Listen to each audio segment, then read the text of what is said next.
Hello again, Gareth here.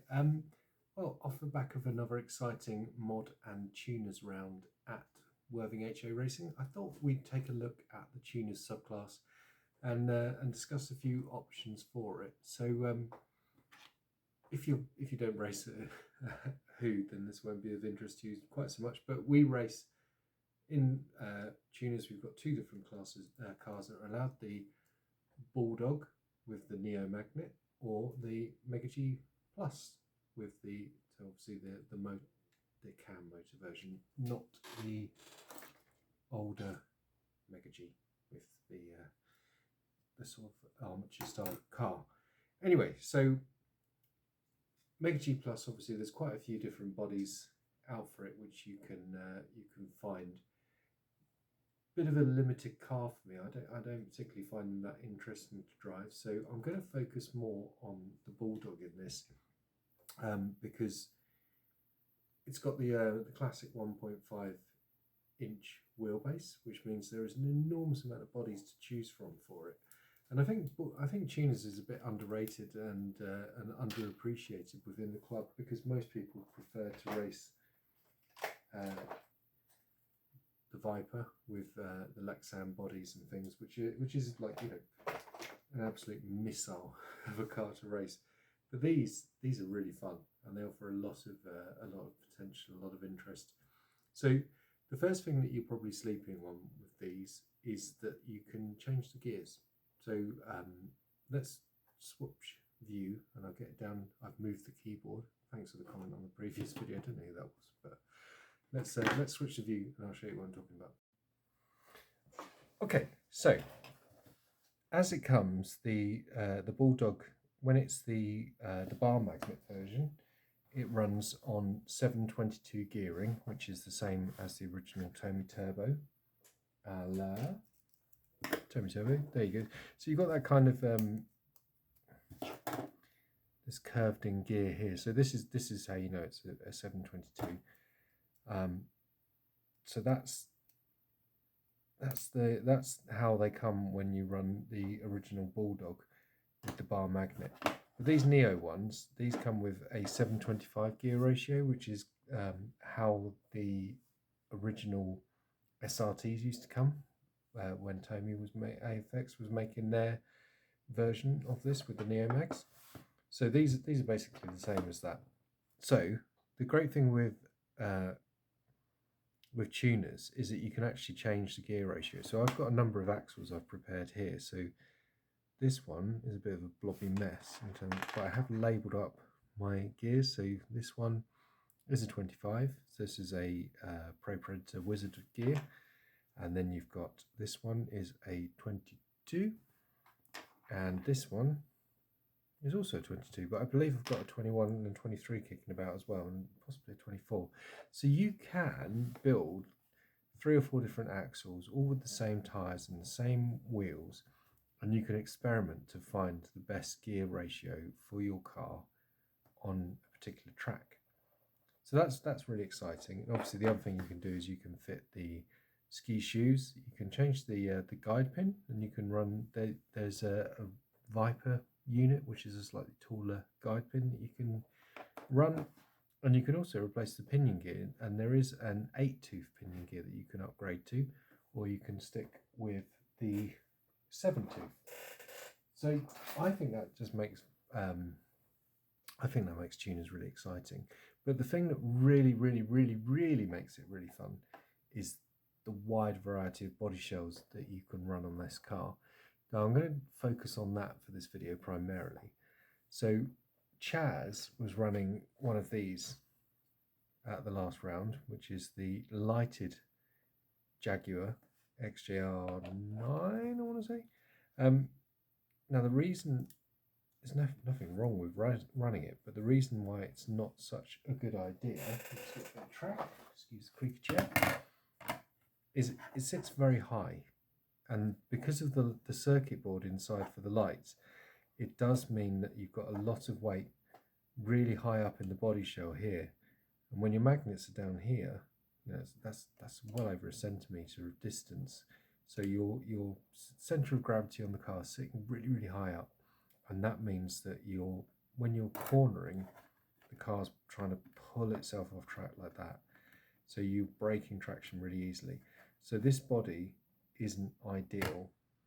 Another reason I don't recommend racing these is because the wings are going to be quite fragile, and as much as we try to avoid it, we do often see our cars flying off the tables and hitting the floor. And when you're running a car with a wing, that's where it's going to break. So do love I do love the Jaguars and Porsches from the lighted range. I mean, I was a bit unkind about it on Wednesday. I said they're bloated and bulbous, but that's because when you compare them to the non-lighted ones, they really, really are. Anyway, let's boot up the scale. 9.9 grams. That is a chunky little thing. So that's a lot of weight, especially with the circuit board, as I mentioned, and it's tall. So I don't think this is a particularly good car for racing.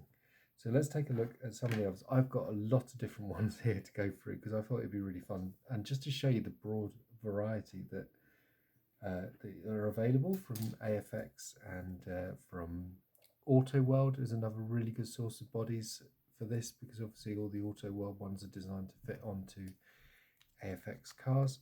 Non-lighted Jag. When you compare it, obviously this one isn't sitting on a chassis, but they're quite similar. No, they're not. Let's just bring this around like that. Okay, so hopefully that's in shot. You can see just how much larger the lighted car is. So if you were going to choose between the two, you obviously disqualify the lighted car and you go for the non-lighted. Non-lighted, I think, is such a beautiful car. Just the proportions around the front end treatment is really nice. Looks absolutely brilliant. I think this particular one's missing a little bit there. I've got a couple others in the shed which are complete, but again, the wing is so fragile on this, and if you're going to be flying off the table, I don't recommend this one for racing, although it does look absolutely stellar. Let's just weigh it quickly. So 9.9 on the lighted body, 4.6 grams on the non-lighted, so half the weight is so that's it. It's better as an option because it's so much lighter, but as I say, I do feel like it's potentially not the best option. So let's take a look at another one, and the Porsche 959, 5 grams, so a little bit heavier than the Silk Cut Jag. Silk, yeah, I do have the one with the real Silk Cut livery on it outside, which is very cool. So again, it's quite high, the Porsche. So a little bit overweight and a little, quite a lot of weight up top. Does ride quite high, look, as well. Oh, sorry, I'm not. Focus. Right, yeah, so as I was saying, it's very high, and when you compare it to the lighted Porsche Jaguar, you can see it's actually slightly taller. So again, potentially, it's something you could race quite easily, but I wonder whether it would be the right car, the right body shell for racing. Slightly heavier than the Jaguar, and as I say, that all important 0.4 grams over the non-lighted Jaguar Group C. So next we've got, this is the Chevrolet Monte Carlo by AFX, 4.6 grams. The one thing, I really like the fact that with tuners you can race anything. It doesn't have to be a NASCAR, whereas obviously in our NASCAR class where we're racing the bar magnet Bulldogs, you do have to race in NASCAR. But there is nothing stopping you racing in NASCAR in tuners. So if you've only got the one body shell, you could just switch out the bar magnet for the Neo Mags, or if you've got two chassis, you can just swap the body over. Again, it's quite high, quite a tall body, sits quite high. There's quite a chunky gap here along the centre line, as you can see. So it's okay. It's not a bad option. Did I say 4.6 on the scale? So 4.7. So about the same as the non-lighted Jaguar. So that's potentially a good option there. Sticking with the NASCAR theme, we've got one of these. This is the Plymouth Stocker, is it? 5 grams on the scale. So again, same weight as the 959. And when you look at this, yeah, it's quite high, but it's, you know, it's a really nice body shell. I quite like it. But what you have to watch out for with these are these A-pillars are very, very fragile in quite a few, and this is going to be a recurring theme on quite a few of the cars that we're going to see in a minute. These pillars are quite fragile, so potentially will have a crash. If you're going to weight save, you'd probably take these bumpers off front and back, but then, you know, you lose the look of the car, so leave it as is, really.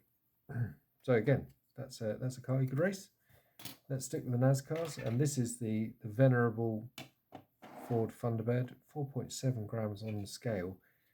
But the problem with these ones is this rear panel is a separate piece, and you can see how it's molded, and they should sort of melt these tabs so it glues into the car. And these are quite high on the centre of gravity, so it's quite a chunky old body. I really like them. I've actually managed to get all of the different ones. Really like the Owl Steakhouse yellow version. So quite a tall car. So again, you're thinking about the weight, but in terms of indestructibility, these are really robust actually, and you'll have to go some to break the back end off. I've got quite a few with broken back ends that I've acquired over the years, but I don't think that's bad. That's a pretty fairly safe racing car. Something you might want to avoid because of the height is the Peugeot 205. This one is in a very sorry state actually. I've got a couple of these, but this one I think I've had most of my probably about 30 odd years now. 5.2 grams, but it sits like an absolute tower block. Yeah, they're so tall. But I mean, pros for this are the very short overhang front and rear, which means it's you know, you've not got to worry about weight pulling the car around in the corners and things. So maybe you want to race that. Or we've got the counterpart of it, which is the Golf GTI. 6.5 grams though, so it's a whole 1.3 grams heavier than the Peugeot, and a similar tall height on it. But yeah, you could race these quite easily. Probably race the Peugeot. If I was going to race one of them, I'd race the Peugeot because it's so much lighter than the Golf. Moving on then, we have a Nissan Skyline. This is one of the original AFX ones, 5.2 grams. The decals are really weak on these and they rub off. I've got the blue Calsonic Skyline and it's missing all the decal down the side, which is just agonizing.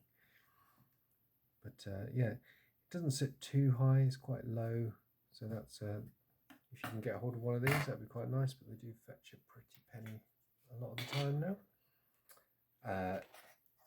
Nissan 300 ZX. This is a really good body for racing, I would say. Again, A-pillars might be a little weak, but in general, I think that's 4.4 grams actually. That's quite light as well. So yeah, these could be good. Worthy contender, fairly tall. Let's compare it to the lighted Jaguar. Yeah, very tall car, but only 4.4 grams, so maybe that's a good option. And let's look. I didn't bring a Camaro in actually. That would be another good one to race. The old Chevy Camaro that they used to make from AFX. Here's one that you could be interested in, a Ford Escort. 4 grams, so quite light. There's quite a few of these around actually, especially in the sort of, there's a bluey white livery.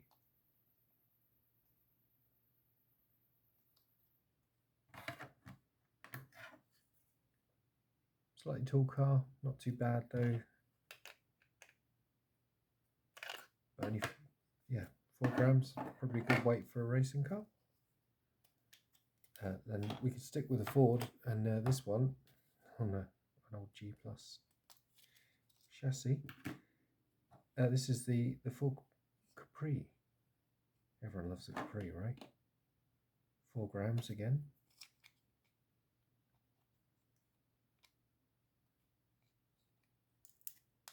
We can hear how fragile that is. Oh, it doesn't feel good.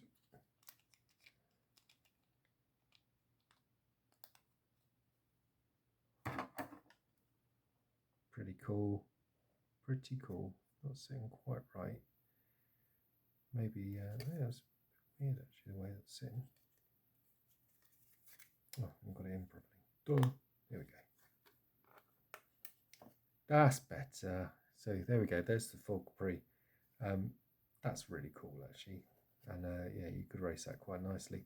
These though are exceedingly fragile on the A-pillar. So this one, in fact, you can see is broken.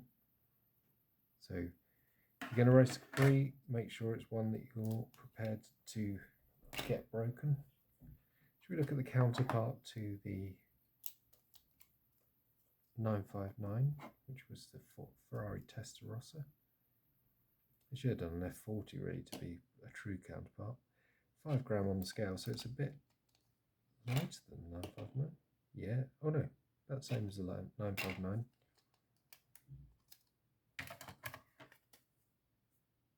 This is a really good body for racing actually, I would say. If you can get hold of one of these, I think you'd be alright. It's quite low, it's lower than the... No, it's not actually, it's about the same as a Porsche. I thought it looked lower.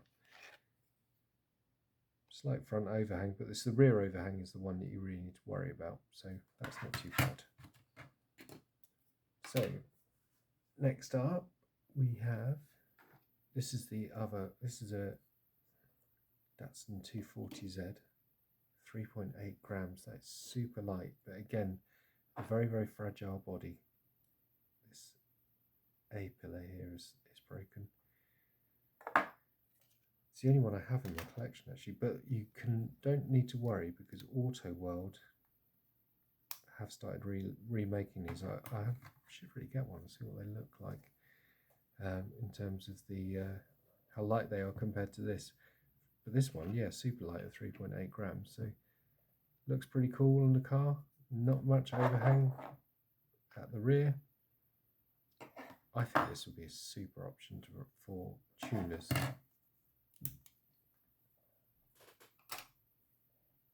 So let's take a look at another stock car here. I'm not sure which one this is. It's been repainted, but still 4.3 grams, so quite light.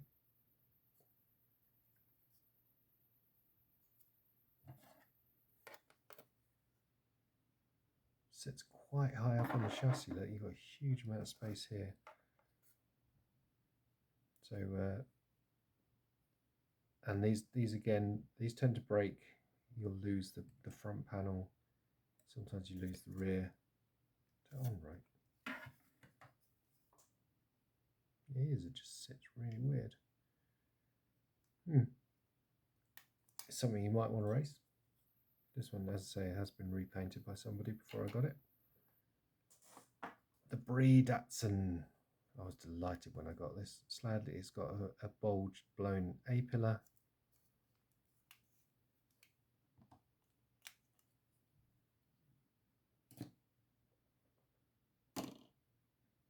.5 grams. Does it sit all right on the Bulldog?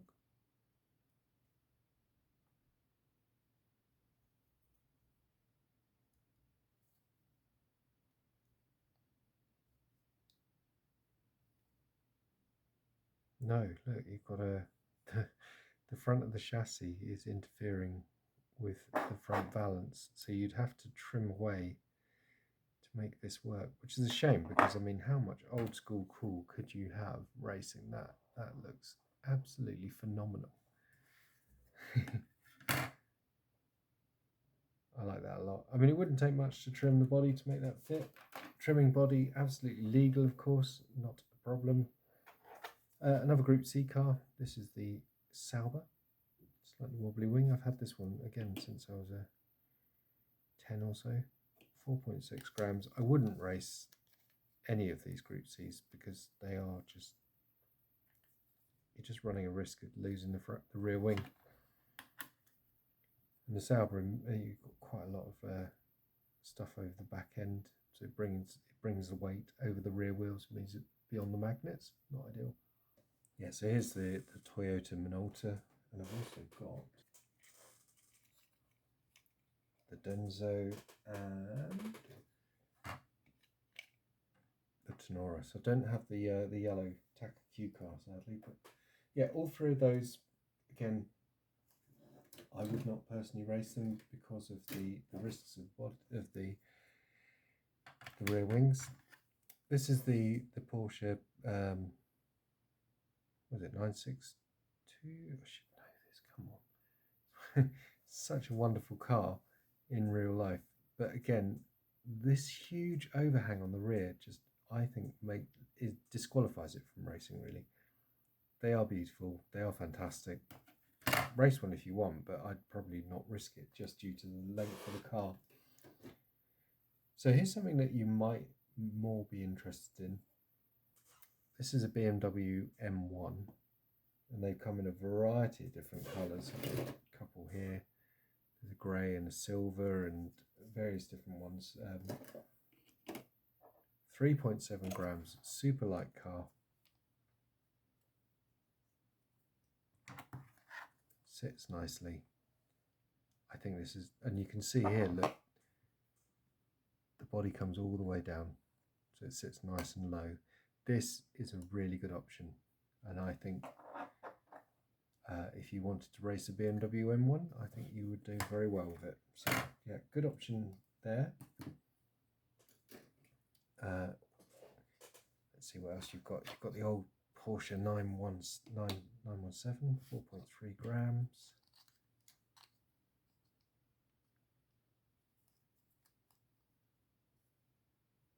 That's pretty cool. I think that's a better option than the 962. The overhang is a bit, yeah, got a little worry there, but I don't know, that just looks fun to me. Looks cool. I'd like to see more of these on the grid. I think that's cool. Whereas the Shadow, again, this is a terrible option, I think, because of the very fragile rear wing and just the overall height with the wing and stuff.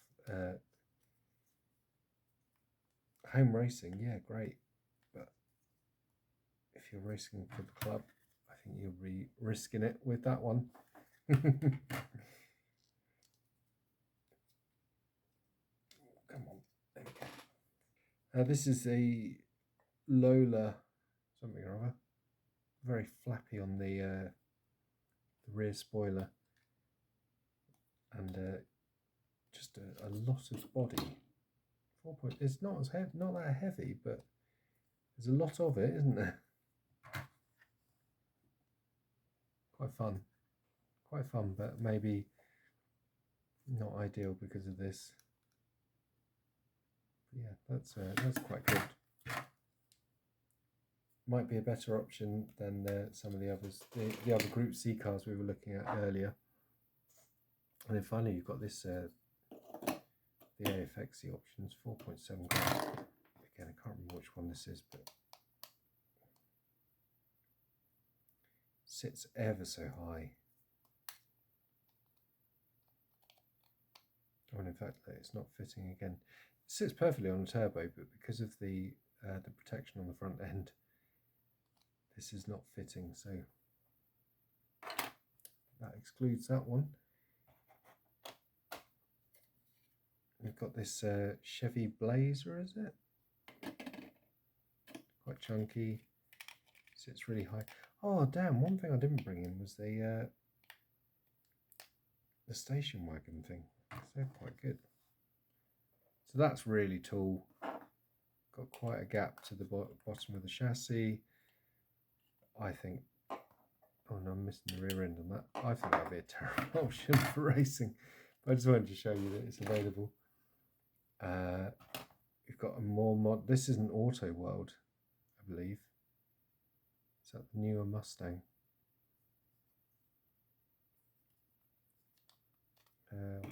weight-wise, 4.5 grams. So it's within the ballpark, isn't it? So it's quite high though, doesn't it? A big gap here. A fugger really as well. And this one is that an Aston or something? Or some other American muscle.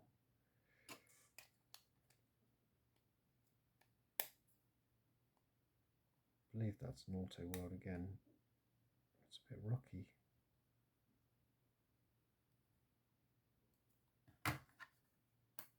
Again, sits very high up.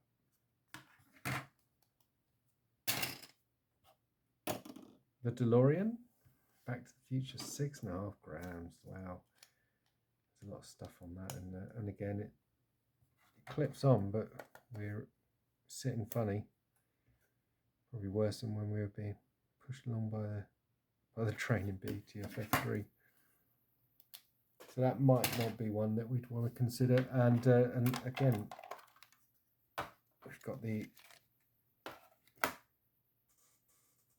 Dodge Challenger, Daytona, Dodge Charger Daytona. I love these, and I've been collecting them. Got a fair few of them in the collection, but I would not race them. These wings are super fragile.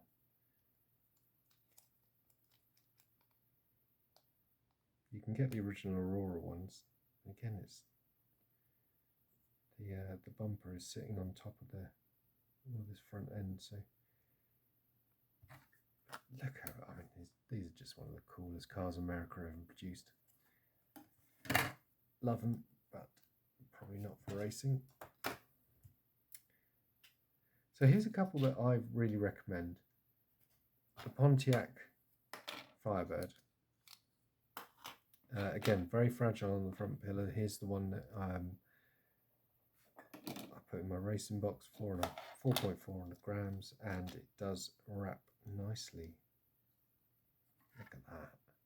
It's like a glove. Just really nice body for racing. I think these are brilliant for racing, personally, and one that I'd recommend. The one that a lot of people are running. So obviously this is the Ford GT40, which Andy and Co have been running. It's a nice light body, 4 grams, and let's get a Super G clip out.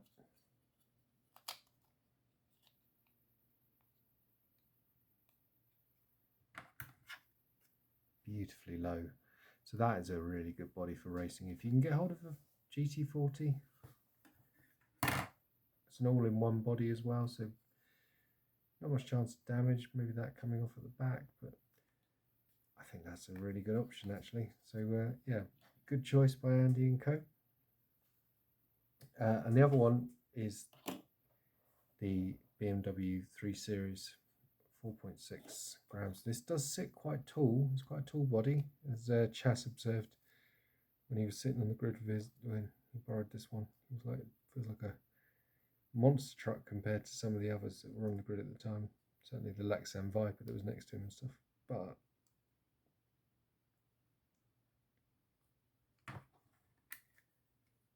it's a nice light body. It's a good car. It does sit quite high actually, surprisingly. Again, they're very fragile on the front end, so don't be surprised if they break. But these are really easy to get hold of because of the Vertigo set. They produced dozens and dozens of them, so you can get that or the yellow one. Finally, a couple of other interesting options. You run a police car. These are good fun. If you want to be a bit different. And how about this? This is a Hot Wheels Captain America body, which I have made my own body mounts for. This one's running at, I think it might be running a F1 body, F1 chassis. Nothing stopping you running an F1 chassis though, if it's a Bulldog. I don't think. Might check. if it says 1.5 or not. If it doesn't, then yeah, you could run that. It's probably a little heavy, but yeah, quite fun, quite cool. Or how about these?